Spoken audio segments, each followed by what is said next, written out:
Friends, welcome to Microgreens Mastery the Organica garden Jayashree தான். இன்னைக்கு சூப்பரா ஒரு சிஇஓவை நான் உங்களோட இன்ட்ரடியூஸ் பண்ண போறேங்க. யார் அப்படின்னு கேட்டீங்கன்னா விகே மைக்ரோகிரீன்ஸோட மிஸ்ஸஸ் விக்னேஸ்வரி அவங்கள தான் நான் இன்ட்ரடியூஸ் பண்ண போறேன். இவங்க நம்மளோட அட்வான்ஸ் கமர்ஷியல் ட்ரைனிங் எடுத்து எவ்வளோ கான்ஃபிடென்ஸ்னா விதின் எ வீக்ஸ் டைம் இம்மீடியட்டா நான் கிளாஸ் முடிச்ச அடுத்த 2வது நாளே மேடம் ஐ சோல்ட் நான் 300 rupees நான் வந்து சம்பாதிச்சிட்டேன் அப்படின்னாங்க. என்ன ஜஸ்ட் 3 ட்ரேஸோ 4 ட்ரேஸோ வச்சிருந்தாங்க. ஸோ அந்த அளவுக்கு வெரி கான்ஃபிடென்ட் சூப்பராக பண்றாங்க. இன்னைக்கு எக்ஸ்பான்ஷன் ஸ்கேலப்காக நம்ம கிட்ட வந்து ப்ராடக்ட்ஸ் எல்லாம் வாங்க வந்திருக்காங்க. ஷி இஸ் மை ஃபர்ஸ்ட் கஸ்டமர்னு கூட சொல்லலாம் நான். இப்போ ஏன்னா வந்து நம்ம ஸ்டூடெண்ட்ஸ்க்காக தான் நம்ம கஸ்டமைஸ்டா நிறைய விஷயம் பண்ணோம். செட்டிங் அப் போகும்போது நீங்க லேக்ஸ் தௌசண்ட்ஸ்லாம் நீங்க செலவழிக்காதீங்க, மைக்ரோகிரீன்ஸை வந்து இன்வெஸ்ட்மெண்ட் கம்மி பண்ணுங்க அப்படின்னு சொன்ன போது இவங்கள மாதிரி நிறைய ஸ்டூடெண்ட்ஸுக்கு ரிக்வஸ்ட் பண்ணதுனால தான் நான் நிறைய விஷயமா எக்ஸ்ப்ளோர் பண்ணேன். அப்படி எக்ஸ்ப்ளோர் பண்ண ஒரு விஷயத்தை தான் இன்னைக்கு அவங்க என்கிட்ட பர்ச்சேஸ் பண்ண வந்திருக்காங்க. ஸோ கம்ப்ளீட்டா மைக்ரோகிரீன்ஸ்க்கு தேவையான எல்லா ப்ராடக்ட்டையுமே அவங்களுக்கு கொடுக்க போறேன். So she is my first customer. I can proudly say that. So my best wishes. நீங்களே எனக்கு பெஸ்ட் விஷஸ் சொல்லுங்க. ஸோ நெக்ஸ்ட் வெஞ்சர்க்குள்ள நானுமே உள்ள இறங்க போறேன். ஏன்னா ப்ராடக்ட் சேல்னு நான் போக வேண்டாம்னு நினைச்சேன். பட் பிகாஸ் எல்லாரோட மோட்டிவேஷன்ல தான் நானுமே வந்து அடுத்த லைன் கொண்டு வந்திருக்கேன். I'm so happy about that. So let me introduce Vigneshwari now. அவங்க எப்படி வந்து ஆரம்பிச்சாங்க, என்ன இன்வெஸ்ட்மெண்ட்ல ஆரம்பிச்சாங்க, இன்னைக்கு எந்த லெவல்ல இருக்காங்க அப்படின்றத நம்ம அவங்க கிட்டயே கேட்டு தெரிஞ்சுப்போம். சரிங்களா? வாங்க. So Vigneshwari, I am so happy, first CEO of VK microgreens. ரொம்ப சந்தோஷமா இருக்கு இந்த ஸ்டெப்பை எடுத்ததுக்கு. I really appreciate you and my best wishes to you. ஓகேவா? நீங்க இப்போ இவங்க வந்து வெள்ளூர் இல்லையா? நீங்க வெள்ளூர்ல இருக்கீங்க. சொல்லுங்க, நீங்க வந்து மைக்ரோகிரீன்ஸ் ஃபர்ஸ்ட் ஸ்டார்ட் பண்ணணும்னு உங்களுக்கு எப்படி தோணிது? டிஃப்ரெண்டா நம்ம ஏதாவது பண்ணணும் அப்படின்னு யோசிச்ச போது நான் நிறைய யூடியூப்ஸ் வீடியோஸ் அதெல்லாம் பார்த்தேன். அப்புறம் மேமோட வீடியோ நான் பார்க்கும்போது எனக்கு பிடிச்சது, அவங்க யதார்த்தமாக பேசினது அதெல்லாம் ரொம்ப பிடிச்சது. சரி, அவங்கள காண்டாக்ட் பண்ணும்போது அவங்க சொல்லிட்டாங்க, எல்லாம் யதார்த்தமாக பேசினாங்க, எல்லாம் அது எனக்கு ரொம்ப பிடிச்சது. சரி, ஓகே, நான் ட்ரைனிங் அட்டென்ட் பண்ணதுக்கு முன்னாடி நான் ஆக்சுவலாக சீட்ஸ் போட்டு வளர்த்தேன். ஆனால் எனக்கு ஒரு பயம் இருந்தது உள்ள. நம்ம என்ன பண்ண போகிறோம், இதை எப்படி விற்கணும், என்ன பண்ணணும், ஃபங்கஸ் வந்தால் என்ன பண்ணணும், அதெல்லாம் எனக்கு தெரியாமல் இருந்தது. அப்புறம் மேடம் கிட்ட ட்ரைனிங் அட்டென்ட் பண்ண ஃபங்கஸ் வந்தால் என்ன பண்ணணும், எல்லாமே ஸ்டெப் பை ஸ்டெப்பா எல்லாத்தையும் கிளியரா சொல்லி கொடுத்தாங்க. அப்புறம் எனக்கு ஒரு கான்ஃபிடன்ஸ் வந்துச்சு, ஓகே நம்ம இதை செய்யலாம் அப்படின்னு சொல்லி நான் மேடம் கிளாஸ் முடிச்ச மறாவது நாளே நான் அதை சக்ஸஸ்ஃபுல்லாக பண்ணி நான் ஆர்டர்ஸ் பண்ணி சேலும் பண்ணேன். அப்புறம் மேம்க்கும் இது பண்ணேன். அப்புறம் என்னோட பிராண்டிங்கும் நான் உருவாக்கினேன், விகே மைக்ரோகிரீன்ஸ் அப்படின்னு சொல்லிட்டு வெள்ளூர்ல. இப்போ லேபிள் எல்லாம் பண்ணி ஒரு பிராண்ட் ஆகி இப்போ மேம் கிட்ட இருந்தே நான் கிட் வாங்கி அதுவும் நான் ஃபர்ஸ்டா வாங்குறேன்னு சொல்லிக்கிறதுல எனக்கு ரொம்ப சந்தோஷமா இருக்கு. ஆக்சுவலி பாத்தீங்கன்னா இவங்க வந்து வெரி ஷார்ட் பீரியட்ல இந்த டெசிஷன் எடுத்தாங்க. சரி, நம்ம யோசிச்சுட்டே இருப்போம், வேணுமா வேணாமான்னு. அப்படி இல்லாம இன்ஃபேக்ட் 2 குழந்தைகளை வச்சுட்டு எப்படி இவங்களால பண்ண முடியுது அப்படின்றது வந்து உங்களுக்கெல்லாம் ஒரு ரோல் மாடலா கூட நான் விக்னேஸ்வரியை சொல்லுவேன். பிகாஸ் நம்ம அதெல்லாம் ஒரு சாக்கா சொல்லி we escape from doing the business. ஆனால் பாருங்க, 2 குட்டீஸை வச்சிருக்காங்க, அதோட வச்சு இப்போ வந்து நான் பண்ண முடியும்னு சொல்லி ஹார்ட்லி இப்போ நம்ம இந்த கிட்டு வாங்கின்னு போறீங்க அப்படின்னா உங்களுக்கு எவ்வளோ டைம் எடுக்கும்னு நினைக்கிறீங்க? நீங்க ஒரு 25 க்ரோ பேஸ் வச்சு பண்ண போறீங்க இப்போ. ஸோ இப்போ இதுக்கு முன்னாடி பண்ற போது உங்களுக்கு எவ்வளோ டைம் எடுத்தது?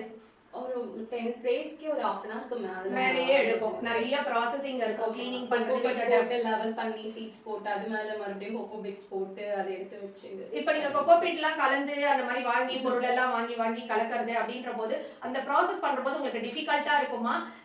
யாராவது ஹெல்ப் பண்ணா ஓகேவா இருக்கும் அப்படின்னு தோணுமா? இல்ல நீங்களே வந்து பரவாயில்லன்னு பண்ணுவீங்களா? அந்த டைத்துல உங்களுக்கு எப்படி தோணும்? ஏன்னா நிறைய ப்ராடக்ட் வச்சு நம்ம கலந்து அதெல்லாம் ஃபீல் பண்ற போது கொஞ்சம் டிஃபிகல்ட்டா ஃபீல் பண்ணுவோம்ல, உங்களுக்கு எப்படி இருந்தது? பரவாயில்லன்னு தோணும்.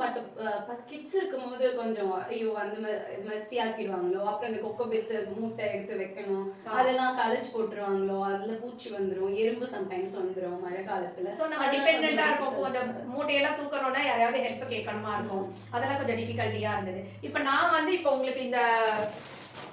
நான் வந்து இந்த கிட்ட கொடுக்க போறேன். ஓகே, இதை நீங்க வாங்கி பாருங்க. So I am very proudly first இப்போ உங்களுக்கு கொடுத்துருக்கேன் நான். ஸோ இப்போ இதை தூக்கி பாருங்க எவ்வளோ வெயிட் இருக்கு. ஒன்றும் இல்லை, ஆக்சுவலி பார்த்தீங்கன்னா ஓகேங்களா, இதுக்குள்ள வந்து ஆக்சுவலாக சீடெல்லாம் நான் போட்டிருக்கேன் பாருங்க. ஸோ இது இருக்கு, சீடெல்லாமும் போட்டிருக்கேன், ஒன்றுமே ஆகலை உங்களுக்கு. ஸோ அந்த அளவுக்கு வெரி லைட் வெயிட். ஸோ இப்போ நீங்க இது பண்ற போது உங்களுக்கு எவ்வளோ டைம் எடுக்கும்னு நினைக்கிறீங்க? 25 just ஒரு 10 minutes. அவ்வளவுதான். 25. see how much confident பாருங்க இவங்க. ஒரு 25 நான் இந்த வாங்கி போனதுனால எனக்கு மேக்ஸிமம் 10 to 15 மினிட்ஸ்ல நான் முடிச்சிருவேன் அப்படின்றாங்க. ஸோ இதுதான் என்னோட எய்ம். எந்த அளவுக்கு அவங்களுக்கு சிம்பிளிஃபை பண்ணி தரணும் அப்படின்றதுக்காக யோசிச்சு நாங்கள் பண்ண மாடல் இது. ஸோ இது okay. And one more thing, நீங்கள் ப்ரைஸிங்கை பற்றி நம்ம ட்ரைனிங் அட்டன் பண்ணதுக்கப்புறம் ப்ரைஸிங் எப்படி வைக்கிறது, இதுக்கு முன்னாடி என்ன டிஃபிகல்ட்டி ஃபீல் பண்ணீங்க, ட்ரைனிங் வந்ததுக்கப்புறம் ப்ரைஸிங்கை பற்றி உங்கள் நாலேஜ் எப்படி ஆச்சு, எப்படி முன்னாடி எப்படி ப்ரைஸிங் வச்சிங்க உங்க ப்ராடக்ட்டுக்கு? ஆக்சுவலாக நான் ட்ரைனிங் வரணும்னு நினச்சதே ப்ரைஸிங்காக தான். நம்மளுக்கு தெரியாது எந்தெந்த ப்ரைஸில் தராங்க, எங்கெங்கே நம்ம தெரியாமல் நம்ம ஏதோ ஒன்றுன்னு அந்த மாதிரி விற்கக்கூடாது. என்ன ப்ரைஸ் பண்ணலான்ற டவுட் வரும்போது தான் நான் ட்ரைனிங்க்கு வரணும்னு நினச்சேன். அப்புறம் மேம் கிட்ட வந்ததுக்கப்புறம் நம்மளுக்கு ஒரு நஷ்டமாகாத மாதிரி, நீ இவ்வளோ அதுக்கு ரொம்ப பேராசைப்பட்ட அந்த மாதிரிலாம் நான் சொல்லி தரல. நீ இவ்வளோ வித்தாலே போதும், நம்ம கான்ஸ்டண்ட்டாக இதுலேயே இருப்போம், இதுதான் நம்மளுக்கு இது எல்லாத்தையுமே மேம் சொல்லி கொடுத்தாங்க. ப்ரைஸிங் எப்படி பண்ணணும், நம்மளுக்கும் அதில் லாபம் வர மாதிரி, வாங்குறவங்களும் அதை ஈஸியாக வாங்கி நன்மை அடைகிற மாதிரி மேம் சொல்லி கொடுத்தாங்க. அது எனக்கு ப்ரைஸிங் தான் எனக்கு ரொம்ப இம்பார்ட்டண்டாக இதில் தெரிஞ்சது. இப்போ இத்தனை வெரைட்டிஸ் சீடு மெயினா வெளியில வந்து விதவிதமான சீடு கொடுக்குறாங்கல்ல, இப்போ அந்த சீடை பத்திய நாலேஜ் உங்களுக்கு தெளிவாச்சா? மைக்ரோகிரீன் சீடுக்கும் வெளியில நம்ம வாங்குற சீடு ஏன் வாங்கக்கூடாது, ஏன் மைக்ரோகிரீன் சீடு போகணும் அப்படின்றது தெளிவு வந்துட்டு. ஏன்னா நம்ம ஸ்பெஷலா வந்து சீடை வந்து நம்ம இப்போ ஸ்டூடெண்ட்ஸ்க்கே நம்ம சேலுக்கே எடுத்துட்டு வரோம்னா சீடுக்கு நான் இம்பார்ட்டன்ஸ் கொடுக்குறேன். ஏன்றது உங்களுக்கு என்ன, எந்த லெவல்ல அது சீடு இம்பார்ட்டன்ட்னு நினைக்கிறீங்க? ரொம்ப பெரிய லெவலில் சீட் தான் இம்பார்ட்டன்ட் எனக்கு தெரிஞ்சு. நான் மேம் சொன்னது வரைக்கும் எனக்கு தெரிஞ்ச வரைக்கும் சீட் தான் இம்பார்ட்டன்ட். நான் ஆக்சுவலாக ஃபஸ்ட்டு ட்ரை பண்ணும்போது வீட்டில் இருக்கிறதே நம்ம போட்டு பண்ணலாம், ஓகே அது வராமலாம் இருக்காது. ஃபுல் இது 40% நம்மளுக்கு கிடைக்குமான்னு கேட்டால் ஆனால் கிடைக்காது. நம்ம நான் எமோஜி சீட்ஸ் போட்டால் தான் அது 40% நம்மளுக்கு கிடைக்கும். அது எனக்கு தெளிவாயிடுச்சு. மேம் கிட்ட வந்ததுக்கப்புறமும் எனக்கு அதை பற்றி நிறைய சொன்னாங்க. இப்போ சீட் வந்து நம்ம அந்த மாதிரி போட்டால் ஜெர்மினேஷன் நல்லா வரும், ஜெர்மினேஷன் அது இம்பார்ட்டன்ட்னு தெரிஞ்சிருச்சு. ஸோ இப்போ நீங்க வந்து இதுக்கு முன்னாடி ட்ரைனிங் வரதுக்கு முன்னாடி கம்பெனினா இப்படி தான் ஸ்டார்ட் பண்ணணும், ஓகே எஃப்எஸ்எஸ்ஐ வேணுமா வேண்டாமா, ஜிஎஸ்டி வேணுமா வேண்டாமா, முதல் ஸ்டெப் நான் எங்கடா எடுத்து வைக்கிறது அப்படின்ற மாதிரி, என்னதான் ஹஸ்பண்ட் பிஸ்னஸாக இருந்தா கூட ஒரு ஒய்ஃபாக சில விஷயங்கள் நம்மளால கேட்க முடியாது. அவங்க என்ன நினைச்சுப்பாங்களோ, இது கூட தெரியாம இருக்கியா அப்படின்னு கேட்டு போறாங்களோன்னு ஹெசிடேஷன்ஸ் இருந்துட்டே இருக்கும். இப்போ நம்ம இது வந்த உடனே நம்ம ட்ரைனிங் அட்டன் பண்ண உடனே நீங்க வந்து இப்போ கம்பெனின்னு நேம் வச்சு விசிட்டிங் கார்டு போட்டு இதெல்லாம் பண்ணீங்கல்ல, இது எப்படி உங்களுக்கு கிடைச்சது? ட்ரைனிங்லேயே உங்களுக்கு அந்த எல்லாமே கவரேஜ்ல வந்த ஐடியா தானா, இல்லை முன்னாடியே அதை பத்தி தெரியுமா? முன்னாடி அதை பற்றி தெரியாது. நம்ம ஏதாவது பண்ணணும் மட்டும் தோணுது. ஆனால் ட்ரைனிங் முடிச்சதுக்கப்புறம் ஓகே நம்ம பண்ணிடுவோம், ட்ரைனிங் தான் முடிச்சிட்டோமே, எல்லாமே நம்மளுக்கு இப்போ மேம் சொல்லி கொடுத்துட்டாங்க, வேற நம்ம என்ன பண்ணலாம், இறங்கிடலாம், அவ்வளோதான். அவங்களும் எனக்கு சொன்னாங்க ட்ரைனிங் முடிச்சதோட அவங்களோட பீரியட் அவங்க முடிச்சிக்கல, நான் அவங்க கூடயே இருக்கேன் அப்படின்ற ஒரு தைரியமும் கொடுத்தாங்க. அதனால நானும் இருக்கேன்னா இருக்கீங்க இருக்கீங்களா? அதான், ஏன்னா வந்து அது ரொம்ப ரொம்ப இம்பார்ட்டன்ட். ஏன்னா நீங்க ட்ரைனிங் எடுக்கிறது முக்கியம் இல்லை, அவங்களுக்கு ஹேண்டில் சப்போர்ட் பண்ணி இனிஷியலா வரவங்களுக்கு முதல்ல உங்களுக்கு கம்பெனியே எப்படி ஸ்டார்ட் பண்ணிருக்கணும்னு தெரியாது இல்லையா? இப்ப கம்பெனி பேரை வச்சு விசிட்டிங் கார்டு போடுற அளவுக்கு ஒரு கான்ஃபிடன்ஸ் வந்துட்டு, தெளிவு வந்துட்டு எப்படி எப்படி எல்லாம் போடணும்னு. எஃப்எஸ்எஸ்ஐ வேணுமா வேண்டாமான்னு ஒரு குழப்பத்துல இருந்திருப்பீங்க, ஜிஎஸ்டி எடுக்கணுமா வேண்டாமான்னு குழப்பத்துல இருப்பீங்க. இப்போ அதுக்கெல்லாம் கிளாரிட்டி கிடைச்சிருதா? யாருக்கு எப்படி விற்க போறோம், கஸ்டமர்ஸ் முதல்ல மார்க்கெட்டிங்க்கு கஸ்டமர்ஸ் இருக்காங்களா? ஏன்னா எல்லாரும் கேட்கிற கொஸ்டின்ஸ், இதை மார்க்கெட்டிங் பண்ண முடியுமா, கஸ்டமர்ஸ் இருக்காங்களா? உங்களுக்கு சொல்லுங்க, வெள்ளூர்ல இருந்து வந்திருக்காங்க, இப்ப இவங்க சொல்றது கேளுங்க, கஸ்டமர்ஸ் இருக்காங்களா? கஸ்டமர்ஸ் நிறைய பேர் இருக்காங்க. நம்ம போய் அவங்கள தேடி கண்டுபிடிச்சி நம்ம பேசி கொடுக்கறதுல தான் இருக்கு.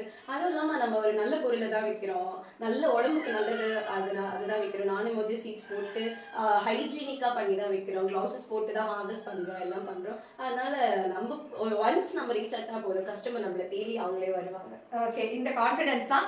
அவ்வளோதாங்க. மார்க்கெட்டிங்க்கு கஸ்டமர்ஸ் இல்லைன்னு சொல்லிட்டு நீங்கள் எல்லாரும் திருப்பி திருப்பி கேட்குற கொஸ்டின்ஸ், ஐ திங்க் இவங்க கொடுத்த ஆன்சர் உங்களுக்கு ஒரு கிளாரிட்டியை கொடுத்துருக்கோம். பிகாஸ் வித்தின் ஹார்ட்லி ஒரு 1 week 10 days கூட ஆகலைல்ல நீங்க ட்ரைனிங் எடுத்து இன்னைக்கு பாத்தீங்கன்னா ஸ்கேல் அப்க்கு வந்துட்டாங்க. ஓகேங்களா? ஸோ அந்த லெவல்ல இப்போ இருக்காங்க.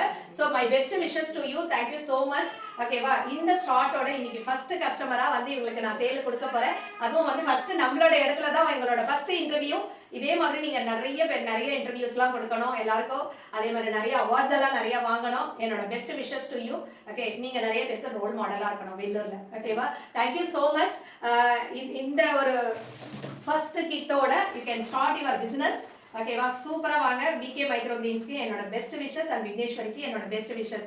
ஸோ உங்களுக்கும் இந்த மாதிரி வந்து பிசினஸ் ஸ்டார்ட் பண்ணணும்னு நினைச்சீங்கன்னா டெஃபினட்டா நம்மளோட அட்வான்ஸ் கமர்ஷியல் மைக்ரோ கிரீன்ஸ் ட்ரைனிங்க்கு வாங்க. உங்களுக்கு எண்ட் டு எண்ட் சொல்லிக் கொடுக்குறோம். சொல்லிக் கொடுக்கறதோட இல்லைங்க, உங்களுக்கு நீங்க பிசினஸ் ஆரம்பிக்கிறதுக்கான ப்ராடக்ட் சப்போர்ட், இம்ப்ளிமெண்டேஷன் சப்போர்ட் எல்லாமே நான் உங்களுக்கு சொல்லிக் கொடுக்கறதுக்கு ரெடியா இருக்கேங்க. ப்ளீஸ் எல்லாருமே இந்த பிசினஸ்க்குள்ள வாங்க, ஏர்ன் பண்ணுங்க.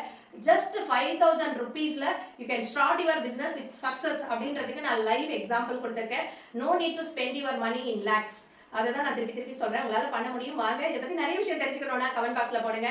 ட்ரைனிங் வேணும், இல்ல வந்து உங்களுக்கு பிசினஸ் வேணும், ப்ராடக்ட்ஸ் வேணும்னா கேளுங்க, நான் உங்களுக்கு ஹெல்ப் பண்றேன். அடுத்த வீடியோல சூப்பரா வேற ஒரு ஆண்டர்பிரனரோட உங்களை லைவா சந்திக்கிறேன். நன்றி, வணக்கம். தேங்க்யூ.